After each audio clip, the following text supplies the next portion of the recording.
Welcome back to The Explainer. Today we're taking on a massive myth. It's something super intuitive, deeply wired into us, but honestly, it's scientifically completely inaccurate. We're talking about the deeply ingrained belief that if it hurts, it's broken. We're going to carefully unpack the critical differences between pain and dysfunction based on our source material today. And I promise you, by the end of this, you're going to look at every single ache, pain, and twinge in your body in a completely different light. Let's get into it.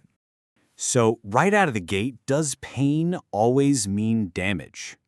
It's a really crucial question, right? Because in our everyday lives, we just assume that if a specific spot hurts, well, that spot is the problem. And if nothing hurts, everything must be working perfectly.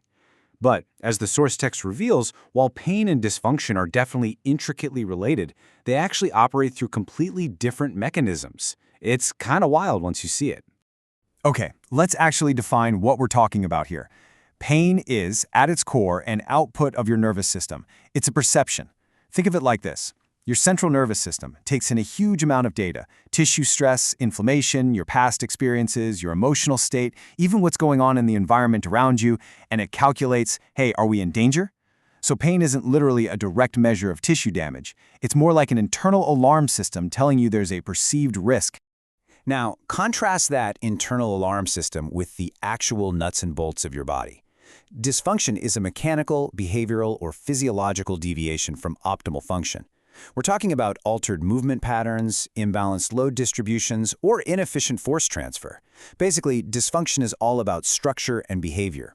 It describes how the machine operates, not how it feels. The gears could be totally grinding, the kinetic chain failing, and it doesn't even matter if the alarms are sounding or not. And that brings us to a huge paradigm shift. On one hand, you have pain, the feeling, the perception, a state of perceived threat. On the other hand, you have dysfunction, the performance, the operation, the underlying structural pattern. And the absolute most critical point the source makes here: these two realities do not reliably happen at the same time. You can have a totally dysfunctional system with zero pain, or you can have agonizing, terrible pain with absolutely no clear structural dysfunction. Section 1. The disconnect, when pain and mechanics don't match. Let's look at the clinical evidence for this disconnect. This leads to a massive aha moment. It is incredibly common, especially if you look at athletes, to see really terrible movement compensations and awful mechanics, but the person has zero immediate discomfort. That's dysfunction without pain. But flip that around, and someone can experience absolutely debilitating, intense pain with zero structural damage, just because their nervous system has become super sensitized. That is pain without dysfunction. Now, the hidden cost of this is fascinating. Say an athlete has a wonky movement pattern, but no pain. Well, the body is really smart, so it just adapts. It redistributes the physical load and keeps functioning. But that comes at a cost. Over time, that accumulated stress builds up until it hits a breaking point, and eventually pain does emerge. But here's the kicker. It usually doesn't pop up at the original site of the dysfunction. It rears its head wherever the system finally failed to compensate. The actual breakdown is happening completely elsewhere. On the flip side, we really need to talk about the sensitized nervous system. And I want to validate this right away. If you experience pain without dysfunction, that experience is intensely real. What's happening is that your nervous system's threshold for triggering pain has just been lowered. So totally normal, everyday things are suddenly interpreted by the brain as a massive threat. The alarm is just blaring at full volume. It doesn't mean your tissues are actively tearing, but man, the suffering is entirely real, even if the structural damage is completely absent. So you can probably guess, this disconnect creates a huge clinical challenge. If a practitioner treats pain and dysfunction like they're the exact same thing, they're going to hit a wall. If you only treat the pain, you're just endlessly chasing symptoms around the body for a temporary fix, totally ignoring the root cause. But if you only treat the mechanical dysfunction and ignore the pain, well, you're dismissing the patient's very real suffering, and that just fractures trust. It's a really tricky balance. Section 2. The coupled system, the horse and rider interaction.